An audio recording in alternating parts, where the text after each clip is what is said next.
warahmatullahi ta'ala wabarakatuh.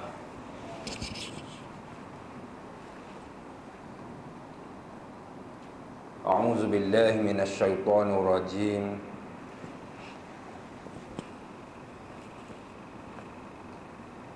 Bismillahirrahmanirrahim.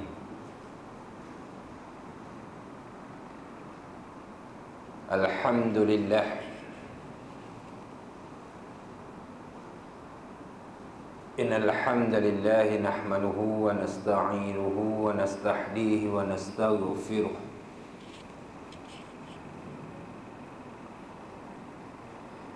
Wa na'udzu billahi min syururi anfusina wa min sayyiati a'malina.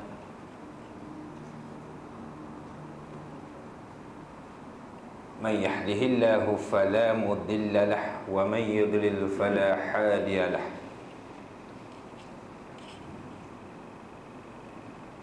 Asyhadu an la ilaha illallah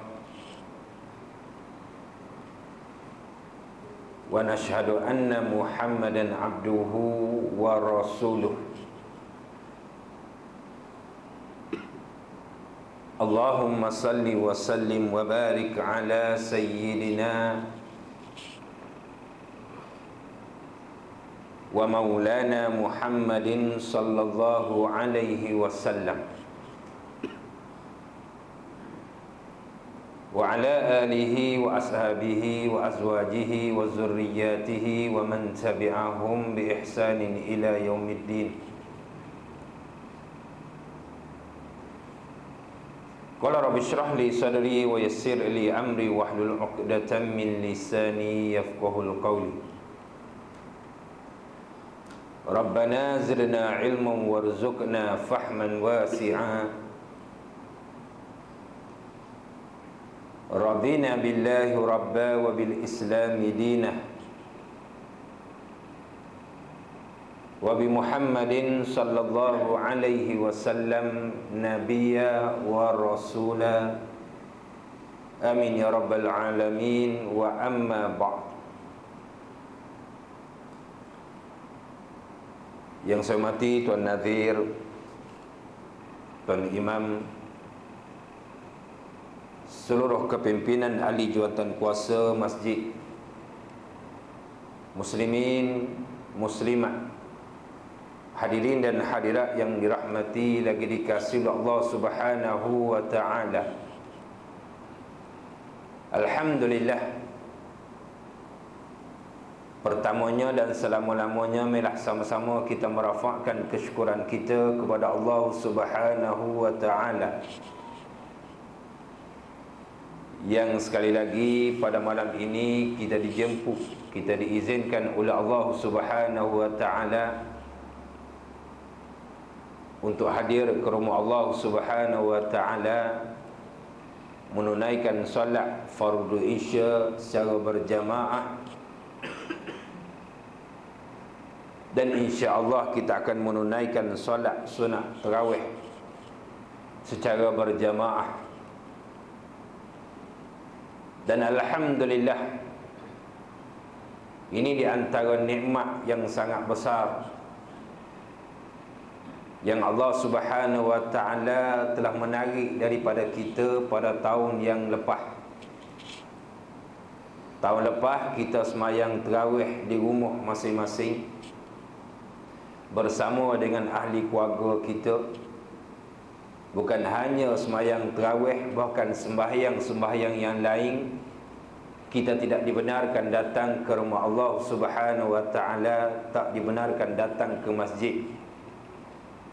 Hatta kita sembahyang sunat hari raya pun kita sembahyang di rumah masing-masing. Satu pengalaman yang sangat besar bagi kita. Raya tahun lepas masing-masing jadi imam, jadi khatib di rumah. Itu yang ada yang pegang tongkat, pegang penyapu, pegang batang WQ, macam-macam itulah.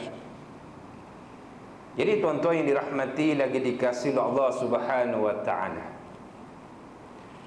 Malam ni kita nak membicarakan satu topik ataupun satu tajuk berkenaan dengan hikmah beribadat tak kala ketika mana wabak menyerang kita. Dan wabak ini sebenarnya bukan baru, bahkan pernah berlaku di zaman sebelum daripada kita. Bahkan pada waktu itu sangat dahsyat dan lagi dahsyat kalaulah dibandingkan dengan kematian-kematian yang berlaku. Tuan-tuan, Islam ini sangat relevan. Dan relevan Islam ini dia sepanjang zaman. Apa yang Nabi sebut kepada kita 1400 tahun lepas yang dahulu masih diguna pakai pada hari ini dan akan terus diguna pakai selagi mana dunia ni belum kiamat. Inilah Islam. Dan Islam ini Nabi sebut inna dina yusrun. Agama Islam ni agama yang sangat mudah. Dan agama yang tidak menyusahkan kita, tidak memayahkan kita, tidak memperberatkan diri kita.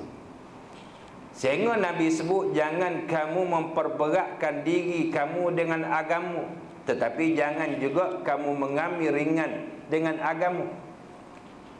Maksudnya kita berada pada kedudukan, pada landasan di antara golongan yang melampau, golongan yang syadid, dan golongan yang mengambil ringan dengan agama.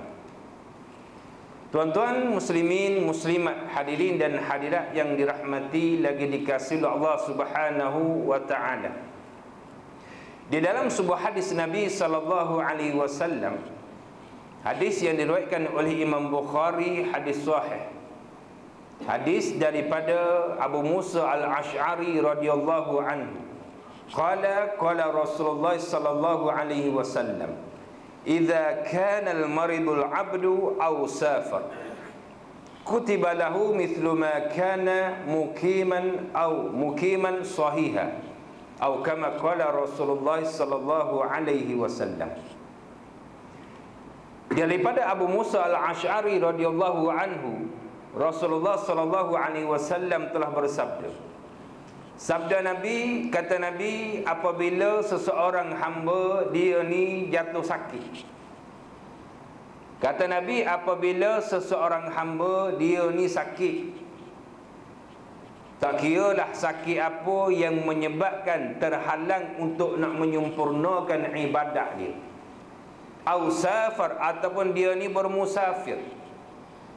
Nabi bagi contoh dua golongan. Tetapi hadis ini bukan hanya Nabi khususkan kepada dua golongan ini. Pada zahir hadis, kalau kita tengok Nabi sebut apabila seseorang hamba tadi dia ni sakit ataupun dia ini bermusafir. Tetapi pada umumnya dalam konteks pada hari ini, hadis ini sangat-sangat relevan.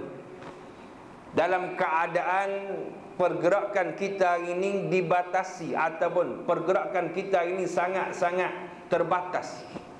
Hari ini alhamdulillah kita dah boleh hadir ke rumah Allah, kita dah boleh hadir berjamaah. Sebelum daripada ini masjid pun kita tidak dibenarkan datang berjamaah. Tuan-tuan, kita tak pernah terfikir di dalam kepala kita sama ada yang masih muda, yang paling muda dalam masjid hari ini ataupun yang paling berusia dalam masjid pada hari ini. Dalam kepala kita, kita tak pernah terfikir kita akan sembahyang dalam keadaan saf ini dijarakkan. Tuan-tuan pernah terfikir tak sebelum daripada ini? Tak pernah. Sebelum 18 Mac 2020, kita tak pernah bayang, kita tak pernah terbayang kita ini tidak akan kita ini dihalang untuk datang ke masjid. Kerana masjid ini sebelum daripada ini masjid terbuka untuk semua orang. Kita nak datang baca Quran, kita nak datang sembahyang berjamaah, kita nak datang iktikaf. Lagi-lagi kita berada pada bulan Ramadan kan. Kalau dulu-dulu kadang-kadang setengah daripada kita ni 24 jam kan. Kadang setengah daripada kita tak kerja di bulan Ramadan, ambil cuti untuk tumpukan ibadat semata-mata beribadat kepada Allah Subhanahu wa taala dan juga bermukim di masjid. Dulu kita boleh pilih masjid mana yang kita nak pergi. Malam ni masjid sini, malam besok bunyi kata sana, lagi best kita pergi sana pula. Bunyi kata malam lusa surau ni lagi sedap, kita pergi sini pula. Tuan-tuan, hari ini bukan kita yang pilih masjid, tetapi masjid yang pilih kita. Cukup lebih daripada kota 450 orang, ataupun kalau kat surau biasa 150 orang, surau Jumaat mungkin bertambah sedikit jumlah dia. Lebih daripada kota dia, maka tidak dibenarkan masuk. Kita tak pernah terfikir dalam kepala kita, kita ni tak dapat menunaikan solat fardu Jumaat. Zaman-zaman dulu kan selalu kita diajar, siapa tak pergi semayang Jumaat 3 kali, nama dia ditulis di pintu apa? Pintu gerbang, pintu neraka kan zaman dulu. Tuan-tuan, hari ni kita bukan setakat 3 kali. Bahkan kita baru saja boleh dikatakan beberapa minggu saja kita dapat menunaikan solat fardu Jumaat. Sebab itu kita sebut tadi, Islam ini sangat mudah. Berdasarkan hadis ini, Nabi SAW bersabda kepada kita, apabila seseorang hamba tadi dia ni sakit ataupun dia ini bermusafir, kutibalahu, kata Nabi, Allah Ta'ala akan menulis, Allah Ta'ala akan perintahkan para malaikat yang mencatat amalan dia. Allah Ta'ala akan berikan ganjaran kepada dia setiap amalan yang dia buat, walaupun tidak dapat nak menyempurnakan dia, tetapi Allah Ta'ala tulis bagi dia, kutibalahu mithlu ma kana, seperti mana yang biasa dia buat dulu, walaupun hari ni dia tak dapat nak buat. Ketika mana orang sakit, tuan-tuan, kita sihat, kita boleh semayang secara sempurna, kita boleh qiyam, kita boleh sujud, kita boleh menyempurnakan segala rukun. Tetapi tuan-tuan, apabila sakit datang, kadang-kadang nak qiyam pun tak boleh dah, kena semayang di atas kursi. Ada setengah daripada di kalangan kita mungkin bukan setakat nak qiyam tak boleh, nak sujud pun tak boleh. Tetapi bukan kehendak dia, bukan dia tak nak qiyam, bukan dia tak nak sujud seperti mana orang lain sujud, tetapi disebabkan keterbatasan pergerakan ataupun kudrat yang ada pada dia. Sama juga orang musafir. Tuan-tuan, kita musafir ni, tuan-tuan, kadang-kadang kita musafir ni, kita berada di dalam masa yang sangat terhad kan. Hari ni ya, kita tak boleh musafir merentah negeri. Biasa kalau kita musafir merentah negeri, kadang-kadang kita singgah nak semayang, lagi-lagi di surau Sesei Minyak, surau kecil, waktu maghrib orang ramai. Kita tengah baru nak buka paip ambil air semayang, 20 orang beratur belakang kita. Kalau kita buat relax, kita je ambil air semayang, orang belakang marah sebab waktu dah nak habis. Maka terpaksalah kita ambil hanya anggota-anggota wuduk yang wajib. Basuh muka, basuh tangan ke siku, basuh kepala dan juga basuh kaki. Selesai, masuk semayang. Biasa lepas semayang kita wirid, kita doa. Nak wirid, nak doa macam mana? Di luar sana masih menunggu nak masuk giliran ni, nak masuk semayang. Waktu maghrib pun pendek. Maka lepas semayang kita terus bangun, kadang-kadang wirid dalam kereta, kadang-kadang berdoa sambil berjalan. Kita tak dapat nak melaksanakan ibadat seperti mana biasa yang kita buat, tetapi kita nak buat perkara tersebut. Hikmahnya, orang yang beribadat di musim wabak ini, walaupun dia tidak dapat nak menyempurnakan ibadat yang dia selalu buat, tetapi Allah Ta'ala memberi ganjaran seperti mana yang biasa dia buat. Sebab itu tuan-tuan yang dirahmati lagi dikasihi Allah Subhanahu wa Ta'ala, Allah datang kepada kita wabak, salah satunya adalah salah satu daripada bentuk ujian daripada Allah Subhanahu wa ta'ala. Kita pernah baca mungkin berkenaan dengan hadis berkenaan dengan ta'un, ketika mana Nabi sebut, ketika mana seseorang tadi sesebuah negeri, orang di negeri tersebut melihat penularan wabak ta'un, maka kata Nabi SAW, hendaklah dia ni bersabar. Dan SOP dia, kata Nabi, kamu menetaplah di negeri kamu masing-masing. Yang keluar jangan masuk, yang duduk dalam jangan keluar. Itu SOP yang digariskan oleh Rasulullah SAW. Cara kita nak bertawakal kepada Allah, bukan main redah saja, tidak. Tak betul. Setengah orang dia kata, alah, Covid, aku takut pada Allah Ta'ala lagi daripada Covid. Tak, Nabi dah ajar dah kepada kita SOP dalam hadis tadi. Dan sekiranya di kalangan kamu terkena, Nabi suruh kita bersabar, dan sekiranya dia mati dengan disebabkan ta'un tadi, maka kata Nabi dia akan dapat ganjaran orang mati syahid. Jadi tuan-tuan yang dirahmati lagi dikasihi Allah Subhanahu wa ta'ala, Allah datang sesuatu wabak kepada kita, hikmahnya bukan Allah Ta'ala nak menyusahkan kita, kita berasa susah dan sebagainya, tidak. Di sebaliknya, orang yang beriman, Nabi sebut di dalam hadis yang lain, ketika mana dia dapat sesuatu nikmat, maka dia bersyukur. Dan ketika mana dia dapat sesuatu musibah, ujian, maka Nabi sebut, hendaklah dia bersabar.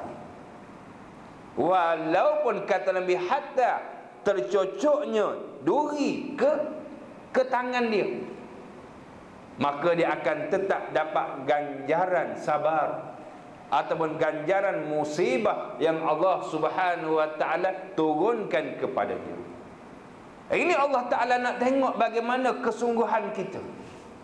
Hari ini Allah Ta'ala nak tengok bagaimana, kepada siapakah setelah mana Allah Ta'ala uji kita, kepada siapakah yang kita menghadap, yang kita mengadu, yang kita memohon. Yang mula-mula sekali, yang first sekali, ketika mana kita diuji, kepada siapa yang kita mengadu. Tuan-tuan, musim wabak hari ni tuan-tuan, dulu orang perniagaan dia naik melambung. Hari ni mungkin ada yang terjatuh. Ada orang dulu bawa kapal terbang, hari ni disebabkan wabak bawa bas ekspres. Ada orang bawa kapal terbang, daripada kapal terbang, uniform kapal terbang, buka gerai, buka warung, kedai makan. Susahnya musim pada hari ini. Tetapi bukan Allah Ta'ala nak menyusahkan kita, kerana hikmah yang sangat besar bagi orang yang beriman. Allah Ta'ala sediakan ganjaran yang sangat besar, apatah lagi mereka tetap berada di atas landasan agama. Bersabar dan juga terus berdoa kepada Allah Subhanahu wa ta'ala, yakin dengan apa yang ditentukan oleh Allah Subhanahu wa ta'ala, beribadat kepada Allah Subhanahu wa ta'ala. Hari ini walaupun kita solat dalam keadaan sah yang dijarakkan, tetapi tuan-tuan, kita tetap dapat ganjaran seperti mana kita rapatkan sah. Kita masih dapat lagi, masih boleh lagi untuk kita meluruskan saf. Kan sebelum daripada ni ada perdebatan di antara orang di luar sana berkenaan dengan bagaimana, kenapakah solat dijarakkan saf. Berdasarkan hadis tadi, kita tak perlu nak bergaduh, kerana bukan kita nak macam ni, tetapi inilah yang terbaik bagi kita pada hari ini.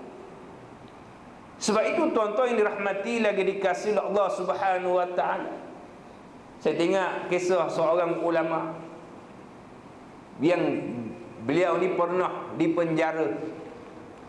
Dia duduk dalam penjara tuan-tuan, tangan dia dirantai, kaki dia ni dirantai. Rantai di tangan dan di kaki hanya dilepaskan ketika mana nak menunaikan solat. Kan kita tengok para ulama dulu ramai di penjara disebabkan disebabkan mereka ini tidak pendapat mereka ataupun fatwa mereka bercanggah dengan apa yang dikehendaki oleh pemimpin pada waktu itu. Di antaranya Imam Ahmad berkenaan dengan Al-Quran. Pemimpin suruh Imam Ahmad keluarkan fatwa mengatakan Al-Quran ini adalah makhluk. Kata Imam Ahmad tidak, sehingga Imam Ahmad dipenjara. Imam Abu Hanifah dipenjara disebabkan nak dilantik sebagai qadi. Dia tolak jawatan qadi sebab pemimpin pada waktu itu tidak dapat nak mendokong Islam pada waktu itu. Imam Syafi'i sendiri dan sebagainya. Maka salah seorang ulama yang pernah dipenjara dan juga pernah yang berada di dalam penjara ni tuan-tuan, dia ni setiap kali hari Jumaat, walaupun dia berada di dalam penjara, dia akan siapkan diri dia. Dia akan bersihkan diri dia, pakailah baju yang paling elok yang ada dalam penjara. Pagi Jumaat dia akan berjalan daripada tempat yang dia duduk pergi ke pintu besar penjara. Maka warden tahan kena, Syekh nak pergi ke mana? Kata Syekh tadi aku nak pergi sembahyang Jumaat. Kata warden tak boleh, kami tak benarkan Syekh pergi, Syekh kena masuk dalam penjara semula. Tuan-tuan, dia tak marah kepada warden tadi. Dia angkat tangan, Alhamdulillah, ya Allah, aku telah berusaha tetapi mereka menghalangi aku. Itu yang berada dalam penjara. Sebab itu hari ini kalau kita tidak dibenarkan datang kota tadi dah lebih sembahyang Jumaat ataupun sembahyang apa sajalah, maka jangan kita marah kepada orang yang jaga AJK dan sebagainya. Sebaliknya kita berusaha lagi. Allah Ta'ala nak tengok usaha kita, bagaimana Allah Ta'ala nak berikan ganjaran kepada kita seperti mana yang biasa kita lakukan. Kunci dia tuan-tuan, kunci dia bagaimana kita nak dapat ganjaran tersebut, hendaklah kita istiqamah dengan amalan yang selalu kita nak buat. Hari ini kita diberi peluang semula. Hari ini kita diberi peluang untuk hadir berjamaah di masjid. Macam kata pengurusi kita tadi, masih ada lagi kota lebih kurang 80 orang. Allahu Akbar, rugi. Baik itu kita ajaklah jiran-jiran kita, kawan-kawan kita untuk memenuh kota tersebut. Kita takut apabila Allah Ta'ala menghendaki semula, maka Allah Ta'ala pilih kita semula. Maka ini satu nikmat yang Allah Ta'ala dah bagilah kepada kita pada hari ini. Maka kita pegang dan juga jadikan amalan ini sebagai amalan yang selalu kita istiqamah. Apabila kita tak dapat nak melaksanakan dia pada suatu masa yang akan datang, Allah Ta'ala terus bagi ganjaran kepada kita. Walaupun kita semayang di rumah, kita akan dapat ganjaran seperti mana kita semayang berjemaah di masjid.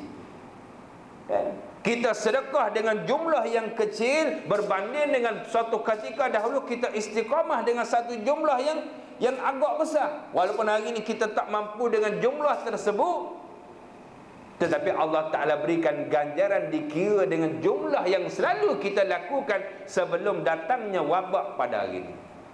Sebab itu tuan-tuan yang dirahmati lagi dikasihi Allah Subhanahu wa Ta'ala, ayo kita terus istiqamah dengan amalan yang kita dah ada peluang pada hari ini.